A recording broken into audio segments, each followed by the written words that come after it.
And a very good afternoon, everyone. Welcome to Issues and Attitudes. My name is Jeff Owens, Director of WEIU Radio. I am joined by Mr. Dr. Josh Bullock, Lakeland College President. How are you today, Jeff? I am great. Good to see you again. It's been a little while, about a year since we've had you on, and it's time to talk a little bit about Lakeland College. Now that we got the fall semester going, and give you a little time away from the office there, tell us about, kind of what's new over there at Lakeland College. A lot of exciting things happening at the college. Parking lots are full. Classrooms are full. We like to see that. A lot of activity. We look forward to the fall semester because summer can be quite calm.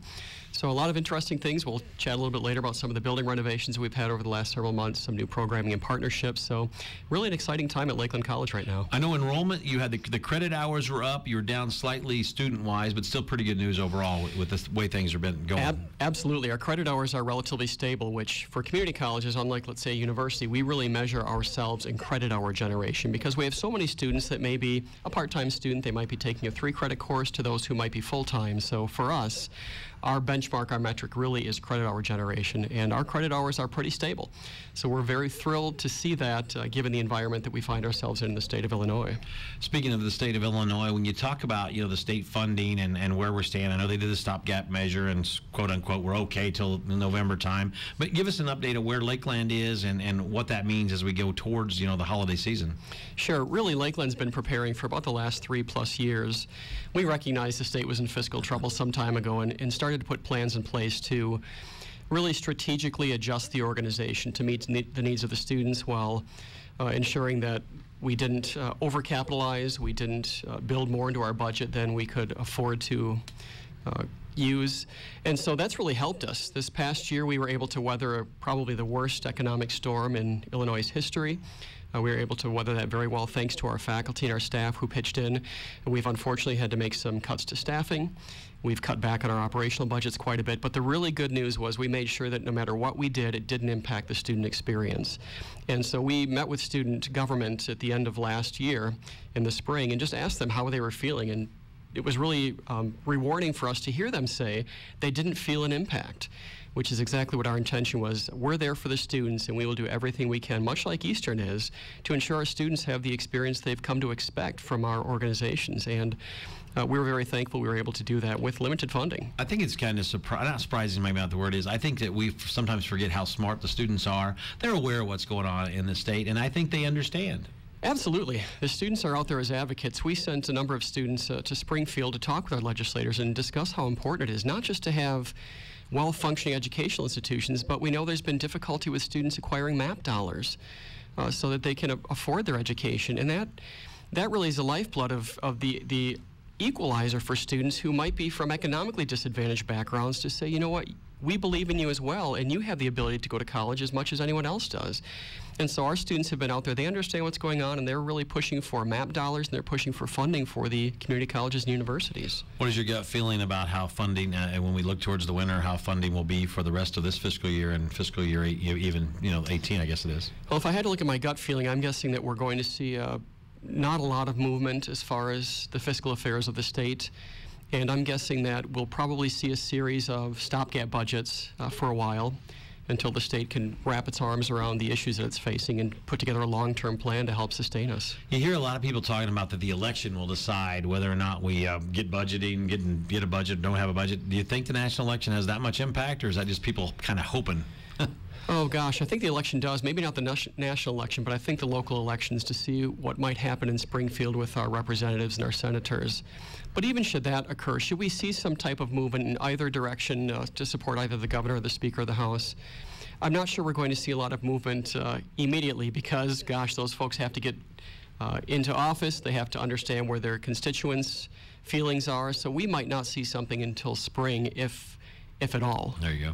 I know you've made a couple of new vice presidential appointments at Lakeland College. Talk about the folks and what their duties will be. Well, we've restructured the college just a little bit to tell ourselves, gosh, we know state funding is not where it should be, so how do we diversify what we do to hopefully reduce our reliance on state funding? So with that said, Jim Hull, who was our vice president of academic services, has agreed to take leadership of a new division at the college, which is Workforce Solutions and Community Education, and is doing a wonderful job at that in the first few months of this new academic year. With that change, we did hire a new Vice President for Academic Services. That's John Althouse, and John is a wonderful individual. He's been at the college 25 years.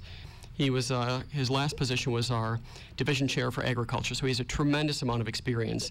And then we also hired, with the retirement of Mr. Ray Rick, a new vice president for business services, and that gentleman's name is Brian Gleckler. And Brian brings with him a wealth of experience in public sector finance.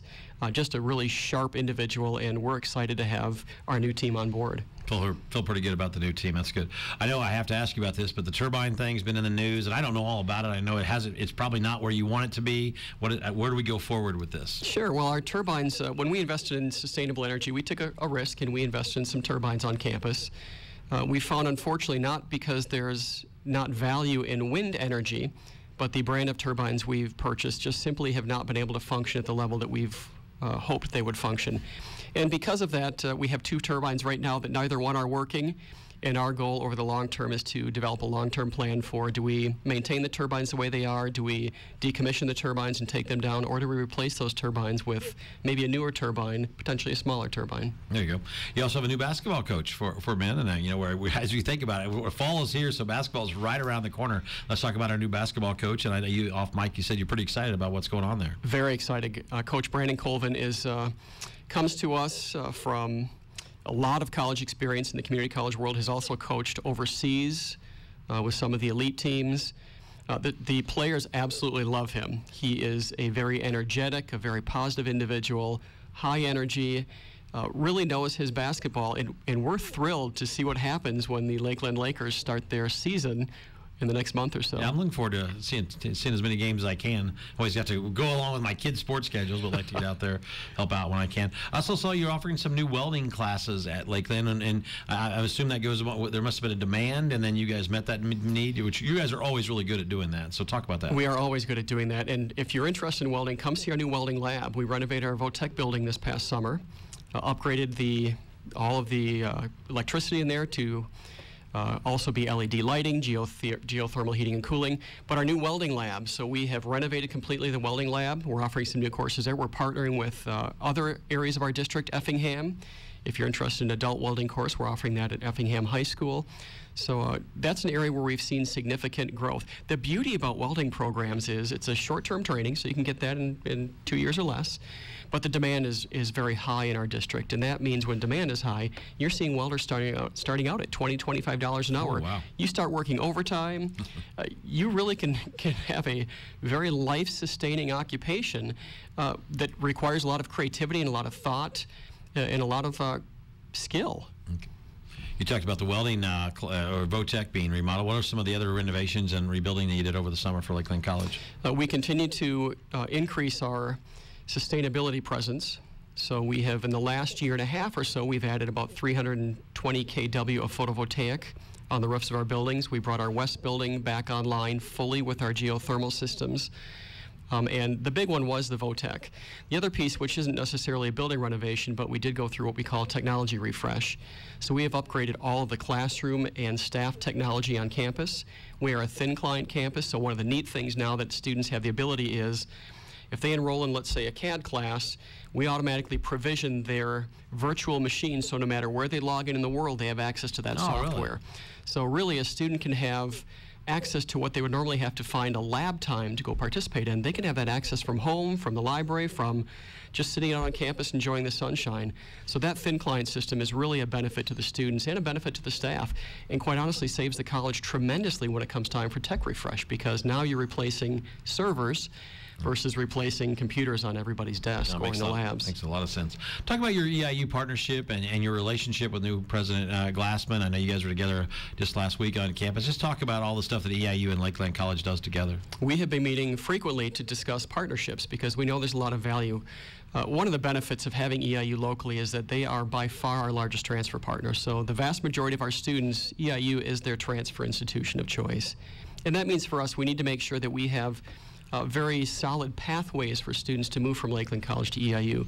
So we've worked on some new program agreements. We have the agreement with criminal justice that we're working on at this point in time, hoping to have some kind of a pathway for students from Lakeland to Eastern there.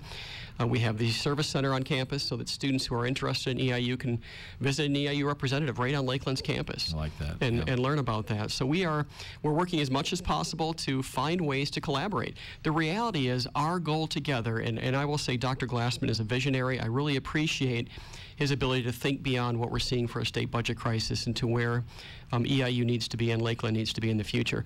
And so that, as we work together, our focus is how do we benefit the region?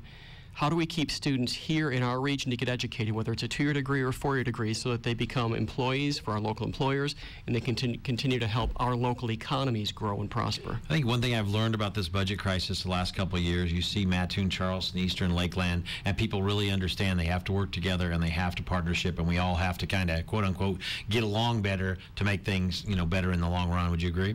I would agree, and that's one of the beauties that I found moving to Illinois nearly 4 years ago, is that, especially in this area, you have such collaborative communities. And that is something you don't see across the United States. And I don't think people appreciate that enough, that no matter what needs to get done, the community bands together and they make sure that it gets done. And I think that's a real strength of the community. I think it's a strength of the educational institutions in the community. And as you pointed out, Jeff, the more we see of that, the stronger our communities are going to be overall. There you go. One of the things I also saw that you did, and I don't know much about this, but I think it's kind of neat, you're having homecoming for the quote-unquote first time this fall at Lakeland. Talk about homecoming. First time in 50 years. We are celebrating 50 years this year in 2016. And so from September 30th to October 2nd, we will have a number of homecoming activities. If you're a Lakeland College graduate, if you attended classes at Lakeland, if you're a Lakeland supporter, just simply come out and spend time on campus. So we're going to start out on Friday with a volleyball game. Lakeland Lady Lakers will take on Vincennes University, and that's at 6 p.m. in the field house. And then we'll have a men's and women's basketball scrimmage at 8 p.m. that night. So time to be able to see some of the sports teams in actions and what will happen. Saturday, the activities continue. We'll have a Lakeland College alumni softball game. So that should be very interesting to see some of the folks coming out of retirement to play. Pulled muscles. We will have an athletic trainer on staff to make sure that if somebody does get hurt, they can be taken care of. So we'll have a Lakeland College softball team scrimmage after that. And then in the afternoon, we're going to have a Lakeland College golf outing. So we're really excited about that, to kick off the first homecoming with a golf outing. And that evening, we'll have our alumni recognition banquet and Distinguished Alumni Society banquet out at Mattoon Golf and Country Club. Tickets are available for that if you're interested in attending. And then Sunday, we'll have our Laker baseball. If you come out to the field, you'll see Laker baseball take place at noon at Laker Field. So we're pretty excited to see what happens and how many individuals we can bring out that are supporters of Lakeland and alumni. There you go. You talked a lot about sports, and I know we're both sports fans, but I have to ask you this question. Have you thought about if a Laker athlete would not stand during the anthem? Would there be ramifications, or has it even crossed you and your athletic director's minds yet? Well, it really hasn't crossed my mind. The reality is we encourage, as academicians, we encourage freedom of speech. As long as folks aren't doing something that are truly disrespectful in an incorrect way, we do support freedom of speech for our students and our athletes, and that's one of the beauties of living in this country, is whether we agree with it or not, freedom of speech is what we pride ourselves on, and the ability to take advantage of the freedom. So I'm not sure what I would do at this point, but I certainly support our students' beliefs, that they have the right to believe what they do and act on those beliefs as long as they're not harmful to another individual. I like that. What about the response so far to the new the mascot and logo change? Has it been good? I mean, Eastern went through the same thing the same time you were, so talk about your response over there. Well, for years we had Dunker Duck, and Dunker Duck went out of favor, and we quit using a mascot, and when we brought in the new mascot, we had a process where students voted on the name. And they selected Laker Louie, and I will tell you, it has been such a breath of fresh air to have Laker Louie on campus at community events, not only for the little kids who love to see the mascots, I'm sure, as you see as well, but we see a lot of adults and a lot of older students who really enjoy being able to have their picture taken. They take a selfie with Laker Louie. So I think the overwhelming feedback has been positive. Thus far, I have heard nothing that's been negative as far as Laker Louie, outside of those who are able to serve as Laker Louie. It can get a little bit hot in the Illinois summers and falls, being in that Laker Louie mascot costume. As president of Lakeland College, what do college students ask you the most about when they come up to you and talk to you on campus? Most of the time, students just ask, what's it like being a president of a college? What is your typical day like? And I don't think there is a typical day in the life of a college president. There are so many things pulling us in different directions that there really isn't a typical day. So that's probably primarily the largest question I get from students on a pretty regular basis. Recruitment for colleges has become so vital. When you talk about your high school visits and your high school recruiting and talking to those folks, it really starts at a younger age when you guys start recruiting at Lakeland College. Talk about the recruitment process at Lakeland if you can. Well, we do a lot to bring students in when they're young. To bring them into campus, you'll see them at various basketball games and such, just to get them on campus. They get a sense of what a college campus is like. We also, in the last several years, have really focused on recruiting. We have altered our recruiting process. We brought in some additional recruiters. We now have recruiters who spend primarily their time out in the various high schools we serve in district, just engaging with the high school students, engaging with the high school teachers. We have a recruiter who's focused on really community recruitment, those adult students who might want to be coming back to college. And we really focus as well on getting a lot of our faculty involved in the recruitment process. So having our faculty out in classrooms, having students coming into the faculty's classrooms to see what technology they're using, and just talk with them about the college experience. We also this past year did invest in a new customer relationship management tool that will allow us to do a much better job of staying connected with those students who have an interest in Lakeland College and sharing. It's an electronic tool that connects with our enterprise resource planning system, so where we keep all of our student contact information and such, and all of our class schedules. And that tool, it's nice because with that interface, it allows us then to transition a student. If they become a prospect in our system, we can transition them to becoming a student at Lakeland College. But the real benefit is the ability to keep in contact with students. So if we have students that we meet that are interested in nursing, we'll be able to share information on nursing with them as that information comes available and is developed very easily. And I'm sure phones and all that are interfaces when you're talking about that, right? Because students are attached to their phone. Absolutely. Students these days need 3 hands, I've said. As much as you can do with social media, the better. There you go. When you were talking to a prospective person who's considering Lakeland College, what are the key things that you tell them? Sell yourself for a minute, Mr. Bullock. Well, there are key things we tell them. Number one, Lakeland College is one of the top 100 community colleges in the nation, according to CNN Money, for completion, which is what it's all about. Coming to school and getting that degree and getting a job. So not only will you have a quality experience, but in today's environment when money's tight for so many students and student loan debt is an all-time high and really quite burdensome for students, we're $3,800 a year all in. Books, tuition, fees, $3,800 a year. And so for the prospective student, you can save a tremendous amount of money coming to Lakeland College and get a quality education that you can then take on and transfer to. If your goal is to transfer to a fine Illinois university, or if your goal is to get into the workforce, we have so many connections as well with local employers that oftentimes we have more job openings available for our students, and we have graduates to fill those jobs. So really, it's a wonderful local resource. Okay. Speaking of jobs, I know you have a lot of partnerships with local businesses. Talk about them and where they're at, and are you looking to add more as the future goes on? We continue to develop partnerships with local businesses, and one of the things I mentioned earlier with the structural change at the college with our new Workforce Solutions and Community Education division, that is focused on continuing to build partnerships. We know that for us to be strong, for Eastern to be strong, for all of our community to be strong, our local businesses need to be strong. And so we're emphasizing as much as we can partnership with incumbent worker training, helping those organizations retrain their existing employees to new skill sets. So as they implement new software, new pieces of machinery, new equipment, we're there to help train those individuals in that equipment. So we continue to build those strong relationships. We also have with many of our terminal programs, our Associates of Applied Science, our technical programs, we have advisory boards, and those advisory boards are primarily comprised of individuals in the discipline working within our local communities. So that's another way we help make sure that our programming is in line with what's demanded in our local workforce. And so that those folks meet 1 to 2 times per year, and they really focus on making sure that that curriculum addresses what they're looking for in an employee in that given discipline. One of your relationships is with GE currently in Mattoon. There's a chance, I guess, they've announced they're going to close, but there's a chance they could save it. Talk about that and what that would mean to any changes. Well, we've worked very closely with GE, especially in the industrial maintenance realm. As they were looking at expansion over the last several years, we've helped to train a number of their industrial maintenance folks that maintain the equipment and machinery in that facility. What we're not sure of is what the future is of the facility. We know probably as much as you do at this point in time, Jeff. They have not reached out to us in particular to talk about potential opportunities at the facility and what that might mean for training.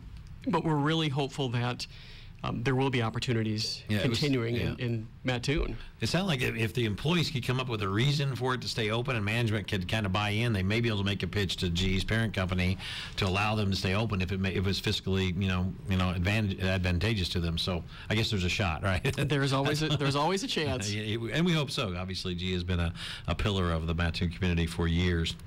Curriculum changes this year or next year? Can you talk about any other changes because I know you guys are always further ahead than some universities just for the fact you can change on the fly a little bit easier than places like you can. That's not a knock against EIU. It's just that's one of the things that Lakeland College can do and community college can do better. Sure. As we talked a little bit earlier, we have the welding program, the courses at Effingham High School. That's a curriculum change for us. We have a new public safety telecommunicator program that we're working out of our Cluthe Center in Effingham that really prepares individuals to serve in that role of being a dispatcher, because we know that there's always a shortage of dispatchers, and that's a curriculum change.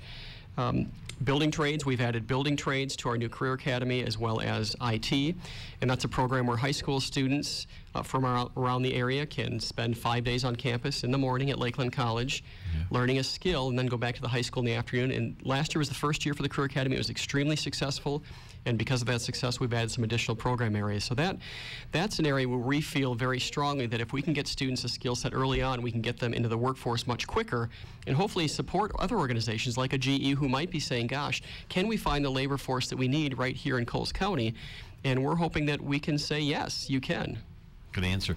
As you have tightened the budget and look forward, is there other budget tightening, no, I don't want the lack of losing the word here, but is there other budget tightening places that you're going to have to make changes as we go forward if we don't have a better budget? I'm not sure if we'll have to make changes. As I said earlier, we've done a great job of positioning ourselves to weather a budget storm. And so last year, some of the actions we took, we cut our operational budgets, our non-staff operational budgets 25%, and we found a way to live with less. I'm so proud of our faculty and our staff who are buckling down. We're not traveling if we don't have to travel. We're not purchasing supplies. We are sharing supplies. We now have, which is somewhat ironic, we now have a supply sharing process at the college where if you have excess supplies, instead of having another group purchase new pens and pencils and pads of paper, you can go to that supply and borrow supplies from that. It's amazing because in many organizations you have silos where people are so protective of their budget. And at Lakeland, we've really talked about this is our budget as a college. It's our community's budget. We share those resources where possible. So I don't see anything immediate in the near future. Clearly, if the state fails to make good on its promise to move forward to at least provide us 50% funding, we may have to look at additional savings, but at this point I'm pretty confident that we've structured ourselves so that at least we will be able to adequately weather this financial storm. There you go. A couple of rapid fire questions, I guess, for lack of a better way to say it. Your favorite thing about the Lakeland College campus? The students. I love wandering the halls and just talking with students and talking with staff and hearing the students' stories. Why are they there and what's their goal in life? Where do they want to be 10, 15, 20 years from now? That's really neat. And I welcome any alumni to come back who has a story to share and share that story so we can see, gosh, did you make good on what your goals were? There you go. Do you don't teach any classes, right? If you could teach a class at Lakeland, would you? I would, absolutely. What would it be? Absolutely. It would probably be in the realm of marketing or leadership. There you go. Your favorite subject when you were back in high school? Back in high school? Yeah, I'm putting you on the spot a little bit. Oh, boy. I've always been a little bit of a math geek, so I love numbers. So anything math and statistics related were really my bailiwicks. Oh, man. You're opposite on that one. I was more of the history. It was there. I didn't have to think about it. New business type you'd like to see come to Mattoon. Is there something, Matt, you think Mattoon's missing? We asked that a lot to the Charleston area people, and I'd like to get your opinion on Mattoon. Oh, gosh, I'm not sure there's anything missing. I think my wife would ask for a Target because that's always been one of our favorite stores. But I think Mattoon and Charleston both have a really nice diversity of places to eat, places to shop. I would like to see more manufacturing coming into the area because I think we have the infrastructure for that. But we like Mattoon and Charleston the way they are. All-time favorite book? Oh, gosh, all-time favorite book. That's a really difficult I know. I try to ask difficult questions to put you on the spot at the end. I would say, as a child, my all-time favorite book were the Isaac Asimov Foundation trilogies. There you go. So, haven't read them in years, but boy, they were one of my favorites as a kid, and The Hobbit. And my favorite question to ask people lately is the current presidential race good for America or bad for America? And the reason I ask this is it really has made people understand that these are the two choices we have, whether you like them or not. So is that good or bad? Because we realize that maybe we can do better, or maybe we're doing something, not good right now. Is that a better way to say it? So sure. I'm not sure it's good or bad, but I think it brings America to a different level. It brings issues to the forefront that maybe haven't had the attention they should have had in the past. Whether that's good or bad, I don't know. But I think anytime you can open up a dialogue and have discussion about options and get people's input and perceptions, I think that's a good thing for the country. I think it's made young people aware, too. Would you agree? Because I think in the past that 12, 13, 14-year-olds probably didn't, quote-unquote, care as much about the presidential election. But right now they're talking about it, and it seems like. And it's weird when you hear your 12-year-old say, who are you going to vote for, Dad, Clinton or Trump? I think it absolutely has brought a heightened awareness to students because it's probably one of the most visible and controversial elections we're going to have, because you have some polarization that we haven't seen in the past. So I think it has heightened their awareness, but great, you're getting the young generation engaged in a dialogue about our country and where our country should head. That's why I kind of lean, even though some people say, well, these are our two choices, and take them or make them, it has at least made people think about the election, and you've got to find the good in everything. Absolutely, and the reality is, which most people may not want to admit, but the president really is not as influential in the country as folks may think. We rely a lot on our various legislators to help set policy and guidelines. They can be the visionary, but there are a lot of people involved in managing our national government, and that's why our country's founded on the principles it's founded on. Dr. Bullock, do you have any hobbies or something you like to do to get away from it? Fishing, golfing, hunting? I love to golf. I love to spend time with my family. Golfing, and I love building things, so I like to woodwork. Oh, I did not know that. To build and construct. I love to use things that help my mind think in a different way than I normally think in a day-to-day basis, because I think that helps stretch your thought process, and it helps stretch just the way you are as an individual in general. Okay, last question, and we'll let you go back to being Lakeland College president. Your favorite all-time athlete, and why that person is your favorite all-time athlete? Oh my goodness. I have so many favorite all-time athletes. When I was a child, it was Joe Namath. But I think my favorite all-time athlete now is probably someone like Aaron Rodgers, because I think he's not only a strong athlete, highest quarterback rating in history, but also a good individual, really gives back to the communities that he serves. Okay, did I forget anything? Anything else that I forgot? We have about a little less than a minute left about Lakeland College. I don't believe you've forgotten anything. I just think we all have to support higher education in the state of Illinois. It's imperative you grow your state and your economies through education, and I hope everyone out in our listening area understands the value that we have, especially here in Coles County with Eastern Illinois University and Lakeland College, but to the region of Southern Illinois in general. Very good answer. And we'll take care of your son here, I promise. Thank you. I appreciate that, Jeff. He's a good kid and doing a lot of good work here, as well as for the Journal-Gazette. So thank you very much, Dr. Josh Bullock, Lakeland College president. We appreciate you being on Issues and Attitudes today. Very happy to be here. And a reminder, this is Adopt a Watt Week. It is to Adopt a Watt 2016. If you can give this week, please go to weiu.net and do your part. Thank you very much. The hits play here. We're Hit Mix 88.9 WEIU.